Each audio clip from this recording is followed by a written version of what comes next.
Shalom teman-teman sekalian, berjumpa kembali dengan saya Arif Gule di channel TV Laskar Kristus ini. Pada kesempatan kali ini, kita akan mendengarkan sebuah kesaksian yang luar biasa sekali ya.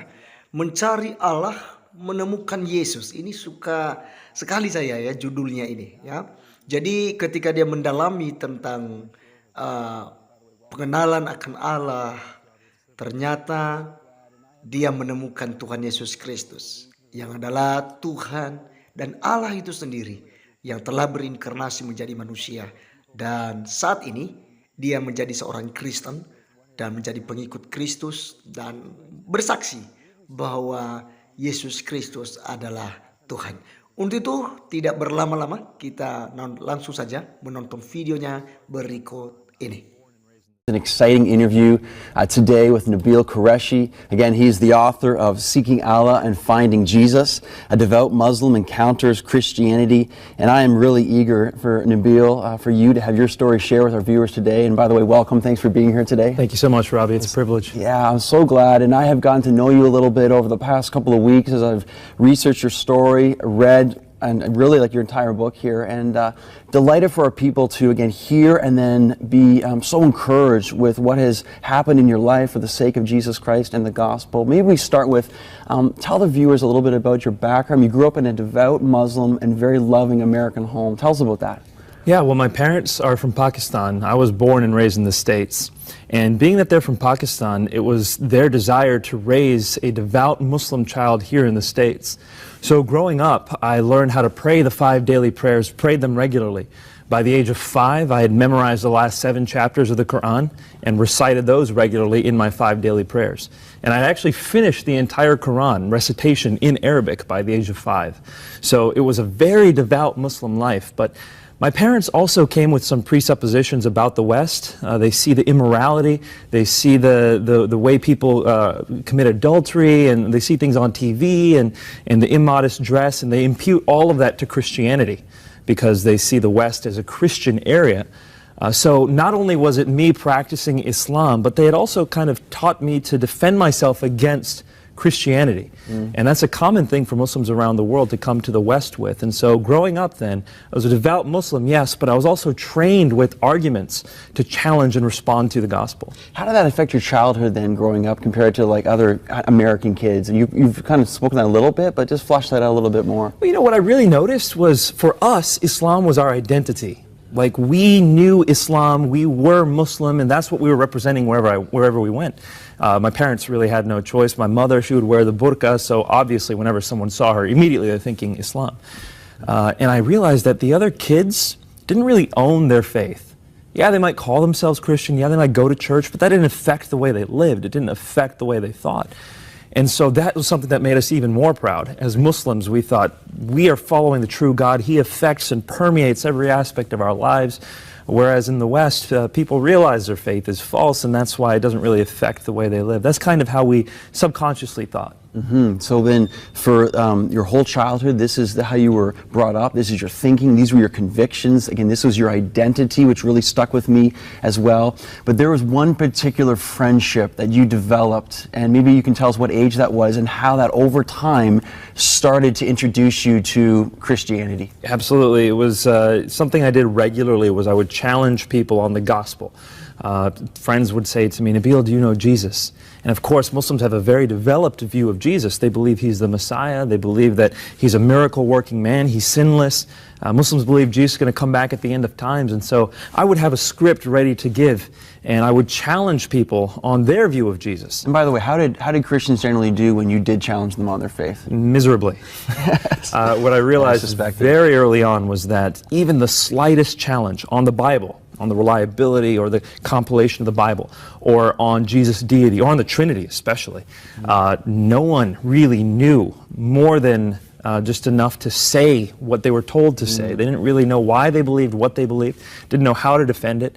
And so as part of me honoring Islam, I would challenge Christians. Because you see, Muslims see the Trinity as polytheism, and that's offensive to Muslims. And so in so challenging one specific Christian, for the first time, and this is when I was a freshman in college, for the first time someone was able to actually respond to my challenge. And I realized this guy not only knows some information about his faith, but he actually cares about his faith. And so we developed this friendship that resulted from me challenging him on the Bible. And that's how I began to get introduced to the power and truth of the gospel. His name was David, is that right? And I love about in your book how you talk about David was loving to you, patient with you, became a friend to you, which meant so much to you. It wasn't just this all just about this one conversation. There was more of the heart of Christ behind that. Maybe talk about that a little bit. Yeah, I really do think that, well, I believe what Jesus says. Jesus says that unless you're willing to pick up your cross and follow me, you are not worthy of me. So the gospel is not just, hey, do you want to be saved? Hey, do you want to live a better life? It's, are you ready to die for the sake of this message? And that's something that requires someone to lay down their life. Now, if I'm telling someone, hey, lay down your life, but they don't know they can trust me, why would they ever listen to me? You need to have a relationship with someone when you're sharing the gospel with them, if they're going to hear it. Now, of course, I'm not saying that street preaching doesn't work. I've preached on the side of the street too, and that does work at times. But by far and away, the most powerful way to share the gospel is through relationships. Right. So through this friendship and relationship with this man, David, you were driven to a point of really just a decision between Islam and Christianity. Tell us about how that happened and what happened. For a Muslim raised in the West, devout Muslims, a lot of it has to do with apologetics and with truth. What is the truth? Islam very clearly denies some things about Jesus. Yes, Jesus is miracle working, he's the Messiah, but it denies that he ever died on the cross. It denies that he ever claimed to be God. And if he never died on the cross, how did he rise from the dead? So Islam denies the death, deity, and resurrection of Jesus. Well, according to Paul, what do you need to believe in order to be saved? If you confess with your mouth that Jesus is Lord, so the deity, and believe in your heart that God raised him from the dead, you will be saved. The very three things Islam denies, you have to believe in order to be saved. And so for me, it was a matter of trying to prove that those things didn't happen in order to establish the case for Islam. Well, as I was trying to disprove those things, I realized the evidence for Jesus' death, deity, and resurrection was very strong. So that must have been difficult for you again in your devout faith at the time, and all of a sudden some restlessness began? It wasn't overnight. It took years for me to see this evidence and for it to compile and for the tectonic shifts to happen in my mind. And when I realized the evidence was strong, then I turned my eyes to Islam and I said, how strong is the evidence for Islam? And to my shock, it was far weaker. When I leveled the same criticisms I had leveled on Christianity on Islam, the foundation fell apart. And so that's when it became a matter between me and God of actually asking him to show me the truth. So how did you actually come to Christ? Dreams were a fundamental part of what God used, and that's even, as Muslims grew up, they take dreams very seriously. Tell our viewers about that. It's fascinating, exciting. Well, for Muslims, most Muslims don't believe they can commune with God. Some modern Muslims do, and some Sufi Muslims do, but generally in history and the way that Islam has traditionally been taught, is God is kind of removed from you. And the only way you can really get guidance directly from him is through dreams. And Muslims have a prayer, it's called Salat Istikhara, where they specifically ask God to give them dreams for guidance. And so I ask God for visions and for dreams, and I'm not alone in that. Approximately 50 to 70% of former Muslims who are now Christians came partially through visions and dreams. Wow, that's awesome. And you had one very specific dream. Tell us that. This dream was the one that convinced me. I had one that was very symbolic, and then I had a follow-up dream, and I also had a vision, but this dream was powerful.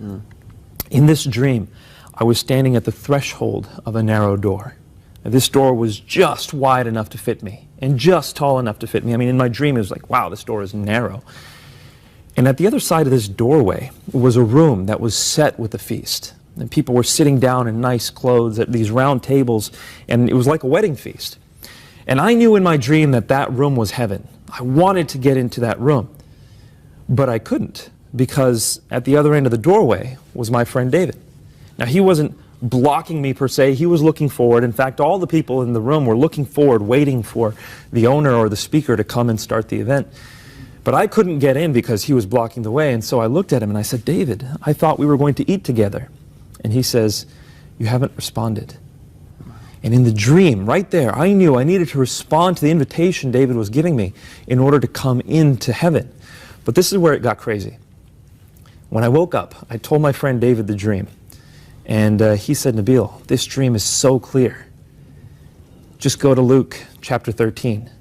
And I went to Luke 13 for the first time. I had never been to Luke 13 before. And when I opened it up, there was a section there that was titled, The Narrow Door. And when I saw it, my heart just stopped. I bet it did, yeah. And I'm going to paraphrase it. Basically what it says is Jesus was going through the towns and villages preaching the good news. And the disciples said, Lord, are many going to be saved? And he said, make every effort to enter through that narrow door. Because many will try and few will be able. And you will see people sitting inside at the feast of the kingdom of heaven. Make every effort to enter before the owner comes and closes that door. And so I knew that God had given me a dream straight out of the Bible. And he placed me inside a parable, showed me exactly where I was. And he left my decision up to me. Wow. It was very clear for me at that point what I needed to do. So then what did happen from that point? Because again, your story is amazing in the sense that it wasn't just necessarily that day, but it took a while for you to actually give your life to Christ. You know, Robbie, in order for a Muslim to become a Christian, they have to be willing to give up a lot. Depending on how devout their family is, their identity is usually wound up in Islam. So it wasn't just me saying, I'm going to change my beliefs. That's right. It's me saying, I'm going to leave my family and everything they've stood for, all the way back to Muhammad's time. I mean, my last name's Qurayshi. If Muhammad had a last name, it would have been Qurayshi. He was part of the Quraysh tribe. And so I had to give up everything. My mother was the daughter of a Muslim missionary, so I had to give up all that. I'm the eldest son in my family. I'm the one who's supposed to bring honor to the family. If I become Christian, that's the worst thing I could possibly do. And so I have to think, not only am I giving up my family, I am consigning my family's reputation to the flames, basically. And so it was something that I needed a lot of time to wrestle through and to pray through. And I asked God to comfort me through it. And it was when I read His Word that I received the promises of God, Mark 10:29. Yes. And also the encouragement from God to go ahead and make. And you went through a whole time of mourning in this too. And I remember you came to Matthew chapter 5 and the Beatitudes, and blessed are those who mourn, for they shall be comforted. It's beautiful. And so that was one of the turning points as well. I can't tell you how beautiful that message was. You know, in the Quran, there's nothing that says I'm giving you comfort if you're hurting. The Quran says, do this, do that, do this, do that. But there in the Bible, blessed are those who mourn, for they shall be comforted. Wow. It was like my heart was just electrified into life when I read that, and my life has never been the same. Wow, I love that. And even now today, you are now serving with Rev. Zakir and I's International Ministries, and now you're an apologist, speaking about the gospel and defending the Christian faith to those who oppose it. Tell us a little bit about that, maybe if you want to. Well, for me, it's a matter of sharing the truth and beauty and transformative power of the gospel. I mean, this message changes everything. If God came into this world to take our sins, that means He loves us. He loves us even though we sin against Him. And then He takes a look at us. While He's on the cross, bleeding and dying for us, the words we should remember are, as I have loved you, so love one another. That's the call we're given as Christians. He's given us everything we need in this life and this afterlife, so all we have to do is follow Him and pour ourselves out for the sake of those around us. And that transformative life is the message of the gospel. There's nothing like it. Amen. That is so encouraging to me, and I know for our viewers here right now.